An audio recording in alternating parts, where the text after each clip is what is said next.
मुल्ला नसरुद्दीन तुर्की और संभवतः सभी इस्लामी देशों का सबसे प्रिय विनोद चरित्र है। उसकी चतुराई और वाक्पटुता के किस्से संभवतः किसी वास्तविक इमाम पर आधारित है। कहा जाता है कि उसका जन्म वर्ष 1207 में तुर्की के होर्तो नामक एक गांव में हुआ था और वर्ष 1237 में वह अक्सेहिर नामक मध्यकालीन नगर में बस गया, जहां ईस्वी 1285 में उसकी मृत्यु हो गई। तुर्की में वह नसरुद्दीन होजा या खोजा के नाम से मशहूर है, पर अन्य देशों में उनके अलग अलग नाम हैं, जैसे नसरुद्दीन, अवंती, अतेंती, आपंती, रूमेलिया का जोहा आदि। लंबी दाढ़ी और बड़ी सी पगड़ी वाला खोजा एक ऐसा पात्र है जो अपने दुबले पतले गद्दे पर बैठकर जगह जगह देश प्रदेश घूमता फिरता है। वह अपनी अनोखी सूझबूझ, तेज बुद्धि, साहस और हास्य व्यंग्य विनोद से सबको चकित कर देता है। उनके किस्सों में सीखने के लिए कुछ ना कुछ जरूर होता है, लेकिन वो उपदेश के रूप में नहीं होते। उनकी हास्यास्पद हरकतें होती हैं जो आखिर में कोई ना कोई संदेश देती हैं। वैसे भी व्यंग्य में कही हुई बात ही लोगों के याद रहती है। ओशो अक्सर अपनी बातों में मुल्ला नसरुद्दीन के किस्सों का जिक्र करते थे। यहाँ मुल्ला नसरुद्दीन के कुछ किस्से हैं जिससे उनकी हाजिर जवाबी का पता चलता है, और यह भी कि कैसे वे हंसी हंसी में बड़ी बात कह देते थे। एक बार की बात है, बात उन दिनों की है जब खोजा की चर्चा देश विदेश में फैल चुकी थी। पड़ोसी मुल्क के बादशाह को जब इस बात का पता चला तो उसे बहुत गुस्सा आया। उसने अपने मंत्रियों को बुलाकर कहा, सुना है कि हमारे पड़ोसी मुल्क में नसरुद्दीन खोजा नाम का एक आदमी अपने बादशाह को हमेशा उल्लू बनाता रहता है। क्या यह सच है? हाँ, बादशाह सलामत, ये सच है, मंत्रियों ने जवाब दिया। हमने सुना है कि खोजे बड़ा अक्लमंद और आलिम फाजिल है, उसका मुकाबला कोई नहीं कर सकता। ये कैसे हो सकता है? बादशाह बोला। एक मामूली आदमी आखिर इतना चतुर कैसे हो सकता है कि वह बादशाह को भी मात दे सके? आप सही फरमा रहे हैं हुजूर, हमें भी यकीन नहीं है। अंत में बादशाह ने खोजा को मात देने के लिए स्वयं पड़ोसी राज्य में जाने का फैसला कर लिया, ताकि वह यह साबित कर सके कि एक बादशाह मामूली आदमी से कहीं ज्यादा अक्लमंद होता है। खोजा के मुल्क में पहुंचकर बादशाह ने देखा कि एक आदमी खेत में काम कर रहा है। बादशाह ने उसके निकट जाकर उससे पूछा, तुम्हारे मुल्क में नसरुद्दीन खोजा नाम का एक आदमी रहता है, मैं उससे मिलना चाहता हूं और देखना चाहता हूं कि आखिर वह कितना अक्लमंद है। ये सुनते ही उस आदमी ने, जो खेत में काम कर रहा था और स्वयं ही खोजा था, बादशाह की बात को भांप लिया और बोला, मैं ही नसरुद्दीन खोजा हूं, कहिए मैं आपकी क्या खिदमत कर सकता हूं? ओह, तो तुम ही खोजा हो? बादशाह कटाक्ष करता बोला, मैंने सुना है तुम बड़े ही धोखेबाज हो, पर मैं तुम्हारे धोखे में हरगिज नहीं आऊंगा। क्या तुम मुझे झांसा दे सकते हो? जरूर, मैं आपको जरूर झांसा दे सकता हूं, खोजा ने उत्तर दिया, मगर ठहरिए, आपको कुछ देर इंतजार करना पड़ेगा। मैं जरा घर जाकर अपनी दांव पेंचों की थैली तो उठा लाऊं, तब आपको झांसा दे सकूंगा। अगर आप मेरे दांव पेंचों से नहीं डरते तो कुछ देर के लिए कृपया अपना घोड़ा मुझे दे दीजिए, ताकि मैं जल्दी वापस लौट सकूं। ठीक है, ले आओ अपनी दांव पेंचों की थैली, ऐसी 10 थैलियां भी मेरे सामने बेकार साबित होगी। यह कहकर बादशाह अपने घोड़े से नीचे उतर गया और घोड़े की लगाम खोजा को थमा दी। जल्दी जाओ और फौरन लौट कर आना, मैं तुम्हारे हर दांव पेंच को नाकाम कर दूंगा। खोजा उछलकर घोड़े पर सवार हो गया और कुछ ही पलों में बादशाह की नजरों से ओझल हो गया। बादशाह उसकी बाट जोहता रहा। इंतजार करते करते घंटों बीत गए। तब सूरज पश्चिमी पहाड़ियों में डूब गया। तब भी खोजा के लौटने के आसार नजर नहीं आए। अब तो बादशाह समझ गया कि वह खोजा के झांसे में आ ही गया है। रात के अंधेरे में वह अपना सा मुंह लेकर चुपचाप अपने देश की ओर लौट पड़ा। एक बार की बात है, राजा के शहर में एक ही मोहल्ले में दो पड़ोसन बहुत दिनों से रह रही थी। दोनों के स्वभाव में भिन्नता होने की वजह से दोनों में कभी पटती नहीं थी। उनमें एक गुणवती और सरल स्वभाव का थी, परंतु दूसरी खोटी और कलिहारी थी। उनके मनमुटाव का खास यही कारण था। वे एक दूसरे को सहन नहीं कर पाती थीं। कर्कशा स्त्री हमेशा सरल स्वभाव वाली स्त्री की हंसी उड़ाती रहती थी। जब वह किसी तरह भी सरल स्वभाव वाली स्त्री को दबा न सकी, तो एक दिन उसने एक भयंकर चाल रच डाली। एक दिन उसने अपने छोटे बच्चे को मार डाला और चुपके से उसकी लाश भली औरत के घर में रखाई। फिर वह रोती बिलखती हुई बादशाह के दरबार में पहुंच गई। खोजा उस समय बादशाह का सलाहकार बना हुआ था। बादशाह ने खोजा से उनका इंसाफ करने को कहा, तो खोजा ने सबसे उस सरल स्वभाव वाली स्त्री को दरबार में बुलवाया, जिस पर वो उल्टा स्त्री ने अपने बच्चे को मार देने का इल्जाम लगाया था। सरकारी आदेश सुनकर वह सरल वृत्ति की स्त्री तुरंत दरबार में हाजिर हो गई और स्वयं के इस प्रकार बुलाए जाने का कारण पूछा। खोजा ने कहा, क्या तुमने इस स्त्री के बच्चे की हत्या की है, जैसे कि यह तुम पर इल्जाम लगा रही है? यदि नहीं तो तेरे निर्दोष होने का क्या सबूत है? तुरंत बतला। वह स्त्री बोली, हुजूर, मैं नहीं जानती कि कौन इसके बच्चे की हत्या कर मेरे घर में डाल गया है। मैं बिल्कुल निर्दोष हूं। तब खोजा ने एक सरकारी नौकर को बुलाकर उसके कान में कुछ कहा, फिर बोला, वह दोनों स्त्रियों के चाल चलन की जांच कराना चाहता था। नौकर उस मोहल्ले में पहुंचा। वहां दोनों स्त्रियां रहती थीं। पूछताछ करने पर पड़ोसियों ने उसे बताया कि जिस स्त्री पर यह इल्जाम लगाया गया है, वह तो बहुत ही भली है। जिसने उस पर इल्जाम लगाया है, वह निहायत कर्कशा और फरेबी स्त्री है। नौकर जैसा सुनाया था, वैसा हाल खोजा को जाकर बता दिया। तब सच झूठ की पहचान के लिए खोजा ने एक तरकीब निकली। उसने भली मांस स्त्री को बुलाया और पूछा, यदि युम ने सचमुच इस औरत के बच्चे की हत्या नहीं की, तो अपना सारा लिबास उतारकर चुपचाप एक ओर खड़ी हो जा। यह सुनकर वह स्त्री बोली, हुजूर, मैं चाहे कल की जगह आज ही क्यों ना मार डाली जाऊं, पर मैं चाहे कल की जगह आज ही क्यों ना मार डाली जाऊं, पर मैं नंगी कभी नहीं हो सकती। मैं मरने से उतना नहीं डरती जितनी की निर्लज्जता से। तब खोजा ने उस दुष्ट स्त्री को बुलाया और पूछा, यदि तू जानती है कि सचमुच इसी ने तेरे बच्चे की हत्या की है, तो इस दरबार में अपनी पोशाक उतारकर नंगी एक ओर खड़ी हो जा। इस पर तो वह तुरंत नंगी होकर खड़ी होने को तैयार हो गई। उसे अपनी पोशाक उतरने को तैयार होते देख खोजा को बहुत शर्मिंदगी महसूस हुई। उसने उस स्त्री को अपनी पोशाक उतारने से रोका। उसे निश्चय हो गया था कि इस दुष्ट ने ही अपने बेटे की हत्या की है।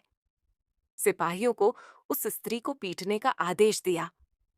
जब उसके दोनों हाथ पांव बांधे गए और सिपाही उसे पीटने को तैयार हुए, तो उस स्त्री के होश ठिकाने आ गए। उसने तुरंत अपना गुनाह कबूल कर लिया। बादशाह को उस दुष्ट स्त्री की करतूत पर बड़ा रंज हुआ। उसने सुए कारागार में डलवा दिया और नेक स्त्री को पुरस्कार देकर विदा कर दिया। एक बार की बात है, नसरुद्दीन खोजा के मुल्क का बादशाह खोजा की खिल्ली उड़ाने का कोई मौका हाथ से नहीं जाने देता था। ठीक यही हाल स्वयं खोजा का भी था। उसे जब भी मौका मिलता बादशाह की खिल्ली उड़ाने का, वह उसे कभी खराब नहीं जाने देता था। खोजा को ऐसे मौके कुछ ज्यादा ही मिलते थे, क्योंकि बादशाह जो था, वह अक्सर ही किसी की फरियाद सुनते समय ऐसे नतीजे पर पहुंचता था, जिसे सुनकर पूरे दरबार का मन होता कि सब खिलखिलाकर हंसे। लेकिन जहां और लोग बादशाह की नाराजगी के डर से मन ही मन मुस्कुराकर रह जाते, वहीं खोजा खुलकर बादशाह को यह बताने से नहीं चुकता था कि उसने कितना ऊल जजूल फैसला सुनाया है। एक दिन बादशाह दरबार में किसी शिकारी की फरियाद सुन रहा था। शिकारी अपने किसी कारनामे को बड़ा चढ़ाकर पेश कर रहा था। अपनी बात को मजबूती देने के लिए उसने कहा, बादशाह सलामत, मेरी बात पर यदि आपको यकीन न हो तो आप नसरुद्दीन खोजा से पूछ सकते हैं। खोजा एक आला दर्जे का शिकारी है। वे जरूर बता सकेंगे कि मेरे दावे में कितना दम है। इतना सुनना था कि बादशाह ने शिकारी के मामले को वहीं मुलतवी कर दिया। वह बोला, ठीक है, पहले हम नसरुद्दीन खोजा के साथ शिकार पर जाएंगे। हम देखना चाहते हैं कि खोजा आला दर्जे का शिकारी है भी या नहीं, और यह भी कि तुम्हारी इस बात में कितनी सच्चाई है। उसके बाद ही हम तुम्हारे दावों पर यकीन करेंगे। इस फैसले के बाद बादशाह ने तुरंत ही शिकार पर जाने का ऐलान कर दिया और खोजा से कहा कि वह भी उसके साथ शिकार पर चले। दोनों अपने कुछ वजीरों और नौकरों के साथ शिकार करने चल पड़े। रास्ते में उन्हें दूर से एक पेड़ दिखाई दिया। बादशाह ने खोजा को पेड़ का निशाना बना तीर चलाने को कहा। खोजा ने तीर चलाया, लेकिन वह निशाना चूक गया। बादशाह खिलखिलाकर हंस पड़ा। खोजा बोला, यह हंसने की बात नहीं है जहां पना, यह तो मैं आपकी तीरंदाजी की नकल कर रहा था। ऐसा कहकर उसने फिर एक तीर चलाया, लेकिन वह निशाना भी चूक गया। बादशाह फिर से एक बार जोर से हंस पड़ा। खोजा बोला, यह हंसने की बात नहीं है जहां पना, ये तो मैं वजीरों की तीरंदाजी की नकल कर रहा था। उसने तीसरी बार तीर चलाया और वह निशाने पर बैठ गया। देखा जहां पना, ये मेरी तीरंदाजी है, नसरुद्दीन खोजा की तीरंदाजी। खोजा ने गर्व से कहा और जोर से हंस पड़ा। बादशाह शर्मिंदा होकर वापस अपने महल लौट आया। एक बार की बात है, बात उस समय की है जब खोजा छोटा था। तब वह किसी गांव में एक धनी सेठ के यहाँ साफ सफाई का काम करता था। सेठ उसे भोजन कपड़ा तो दे देता, किंतु उसका वेतन साल पूरा होने पर देता था, और प्राय वेतन न देने या उसमें कटौती करने के बहाने ढूंढता रहता था। एक बार जब साल का अंतिम दिन आ गया, तो सेठ ने सुबह सवेरे ही खोजा को बुला भेजा और उससे बोला, खोजा, तुम सफाई करोगे, मगर ध्यान रहे, सफाई धुलाई करते समय एक बूंद भी पानी नहीं छिड़कोगे, पर सफाई व धुलाई के बाद आंगन गीला सा लगाना चाहिए। यदि तुम ऐसा नहीं कर पाए तो तुम्हारी इस साल की पूरी तनख्वाह काट ली जाएगी और अगले साल तुम्हें यहां का काम नहीं मिलेगा। वह कहकर सेठ नए साल के लिए कुछ आवश्यक चीजें खरीदने के लिए शहर चला गया। खोजा ने चुपचाप सेठ के आंगन की सफाई कर डाली और फिर गोदाम से तेल की सभी तुम्बियां बाहर निकालकर सारा तेल आंगन में छिड़क दिया। जब यह काम पूरा हो गया तो वह सीढ़ी पर बैठकर सेठ के आने की बाट जोहने लगा। शाम को सेठ शहर से लौटा। उसने देखा कि खोजा ने उसका सारा तेल आंगन में छिड़क दिया है, तो वह आपे से बाहर होते हुए चिल्लाया, अरे ओ उल्लू की औलाद, मेरा सारा तेल तूने आंगन में क्यों फैला दिया?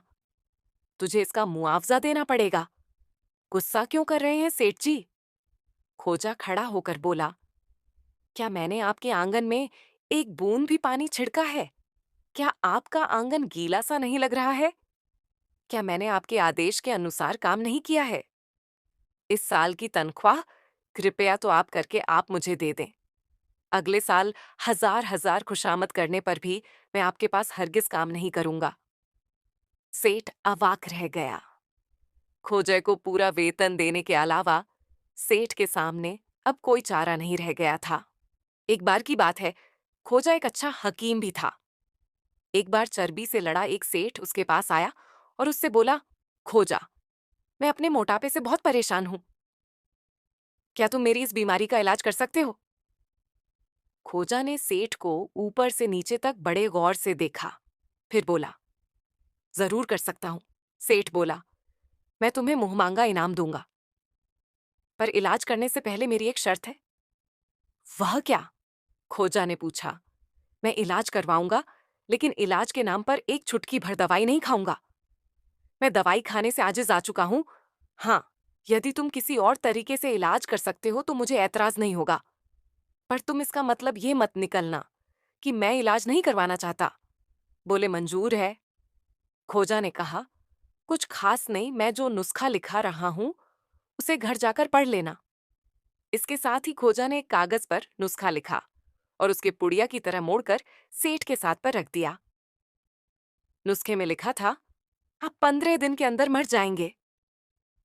खोजा की हिदायत के अनुसार घर पहुंचकर सेठ ने जैसे ही वह अनोखा नुस्खा पढ़ा, उसकी तो पैरों तले जमीन ही खिसकने लगी।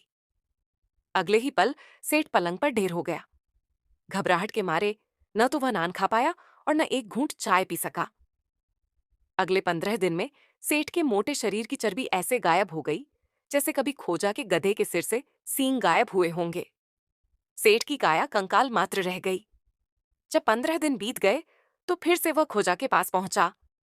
सेठ को देखते ही खोजा बोला, आप जरूर मुझे अपने इलाज के बदले इनाम देने आए होंगे। सेठ झुंझलाकर बोला, खोजा, तुमने मुझे धोखा क्यों दिया? तुमने तो कहा था कि मैं 15 दिन के अंदर मर जाऊंगा, फिर भी मैं जिंदा कैसे हूं? खोजा ने सेठ को आड़े लेते हुए कहा, ज्यादा चालाकी न दिखाइए सेठ जी। जो मेरे नुस्खे की बदौलत आपने फालतू चर्बी से छुटकारा पा लिया है, लाइए जल्दी से मेरी फीस निकाल दीजिए। एक बार की बात है, खोजा को कुछ काजियों के फैसले सुनाने के ढंग से बहुत शिकायत थी। वे ऐसे काजी थे जो मामले को पूरा सुने बिना ही फैसला सुना देते थे।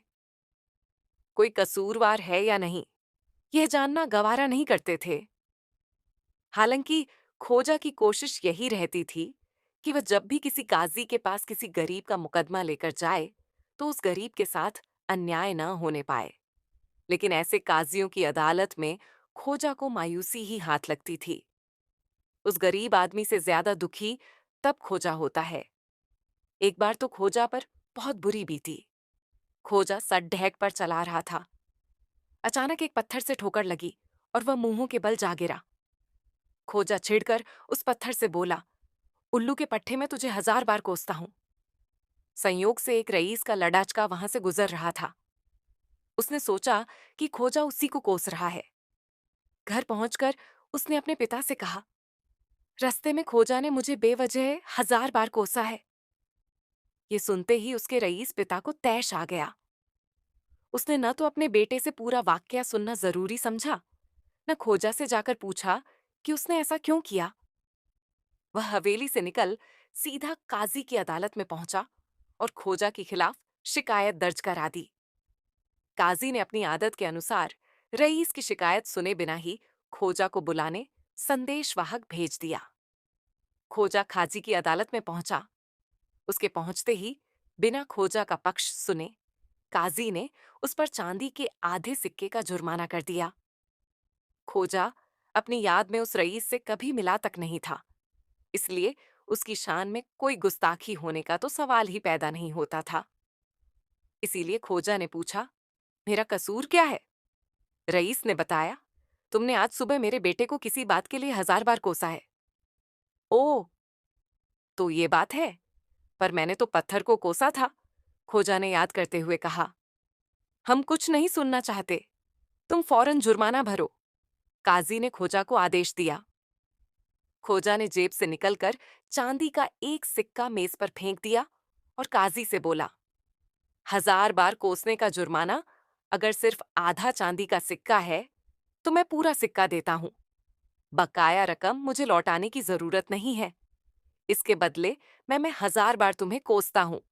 एक बार एक इमाम तालाब के किनारे हाथ पैर धो रहा था। अचानक उसका पैर फिसल गया और वह तालाब में गिर पड़ा। इमाम का गिरना था कि तालाब के किनारे खड़े लोग उसे बचाने का उपाय करने लगे। एक आदमी ने अपना हाथ इमाम की ओर बढ़ाते हुए कहा, इमाम साहब, अपना हाथ मुझे दे दीजिए, मैं आपको बाहर खींच लूंगा। वह यही बात बार बार दोहराता रहा, पहले थोड़ी धीमी आवाज में, फिर जोर जोर से चिल्लाकर। वह बेचारा लगातार एक ही बात दोहराता रहा, लेकिन इमाम ने उसका हाथ नहीं थामा। इमाम तालाब में डूबता उतरता रहा, पानी से बाहर आने के लिए हाथ पैर मारता रहा, बचाओ बचाओ चिल्लाता रहा, लेकिन उसने भूल कर भी उस मददगार के हाथ थामने के न तो लक्षण दिखाए और न उसकी तरफ एक बार भी देखा तक। तब लोगों ने सोचा कि इमाम बुद्धिमान आदमी है। उसे ऐसा लग रहा होगा कि जो आदमी उसकी तरफ अपना हाथ बढ़ा रहा है और उन्हें अपना हाथ देने को कह रहा है, वह इतना कमजोर है कि वह इमाम को तो क्या बाहर निकालेगा, इस चक्कर में स्वयं भी तालाब में जा गिरेगा। तब और लोगों ने उस आदमी की तरह जोर जोर से यह बोलना शुरू कर दिया कि इमाम साहब, अपना हाथ मुझे दे दीजिए, मैं आपको बाहर खींच लूंगा। सब लोगों को यह उम्मीद थी कि इमाम साहब अपने आप तय कर लेंगे कि उन्हें किसकी तरफ हाथ बढ़ाना चाहिए। लेकिन हैरानी की बात कि इमाम ने किसी भी आदमी की तरफ अपना हाथ नहीं बढ़ाया। लोगों ने इसे इमाम की घबराहट समझा। उन्हें यकीन हो चला कि इमाम इसी तरह कुछ देर और असमंजस में रहे तो फिर उन्हें डूबने से कोई नहीं बचा सकेगा। तभी घूमता घामता खोजा वहां आ पहुंचा। खोजा पर नजर पड़ते ही सब लोगों ने मिलकर उससे विनती की कि वह किसी तरह इमाम को बचा ले। दूर से ही लोगों की चिल्लाहट सुनकर खोजा यह जान चुका था कि इमाम को बचाने के लिए अब तक क्या उपाय किए जा चुके हैं। सबके कहने पर खोजा तालाब के किनारे तक आया और सबको सुनाते हुए बोला, भाइयों, इमाम साहब अपनी जिंदगी में सिर्फ दूसरों से लेना जानते हैं, किसी को कुछ देना नहीं जानते। फिर उसने इमाम की तरफ अपना हाथ बढ़ाया और बोला, इमाम साहब, मेरा हाथ थाम लीजिए, मैं आपको बाहर खींच लूंगा। यह सुनते ही इमाम ने लपक कर खोजा का हाथ थाम लिया। फिर उसी का हाथ थामे हुए वह तालाब के किनारे आ लगा। एक बार की बात है, खोजा अक्सर यात्रा पर जाता रहता था। जब भी वह घर से बाहर निकलता, उसके साथ उसका वफादार गधा और कुछ जरूरी कपड़े ही हुआ करते थे। रुपयों पैसे का तो यह हाल था कि कभी कभी जेब में होते ही नहीं थे। खोजा जब भी यात्रा पर जाता था, किसी न किसी मजदूर असहाय की मदद करने ही जाता था। इसीलिए वह जहां कहीं पहुंचता, वहां के लोग उसके भोजन और रहने की व्यवस्था कर दिया करते थे। जब खोजा देखता था कि वह जिसकी मदद के लिए आया है वह खुद ही मुश्किल में है, अपना गुजरा कर रहा है, तब खोजा खुद कोई काम धंधा करके अपनी रोजी रोटी का इंतजाम कर लिया करता था। खाली हाथ केवल गद्दे के साथ निकले खोजा को इसीलिए कभी कहीं जाने में डर नहीं लगता था। लेकिन उस बार हुआ यह कि वह अपने शहर से दूसरे शहर जाने लगा तो एक पड़ोसी ने कुछ रकम ये कहकर खोजा को थमा दी कि जिस शहर में वह जा रहा है वहां मेरा एक रिश्तेदार रहता है, मेहरबानी करके यह रकम तुम उसे दे देना। फिर हुआ यह कि खोजा यात्रा पर निकल तो पड़धा, लेकिन जिस शहर तक उसे पहुंचना था वहां पहुंचने से पहले ही रात हो गई। इसलिए एक रात व्यतीत करने के लिए वह एक समय में रुक गया। इस डर से कि कहीं कोई पैसे न चुरा ले, उसने सोने से पहले अपना बटुआ अपने सिरहाने के नीचे रख लिया। खोजा के पास ढेर सारे रुपयों से भरा बटुआ देखकर सराय के मालिक के मुंह में पानी आ गया। उसने खोजा के रुपये चुराने की योजना बना ली। रात के समय वह दबे पांव अनेक बार खोजा के बिस्तर के पास गया, पर इस डर कि कहीं खोजा जागा हुआ तो न हो, उसने हाथ बढ़ाने का साहस नहीं किया। जब आधी रात बीत गई तो उससे रहा नहीं गया। उसने धीमे स्वर में खोजा से पूछा, खोजा भाई, क्या तुम सो चुके हो? नहीं। क्या तुम्हें मुझसे कोई काम है? खोजा ने पूछा। आधी रात बीत चुकी है, जल्दी से सो जाओ, सराय का मालिक बोला। क्यों? खोजा ने पूछा।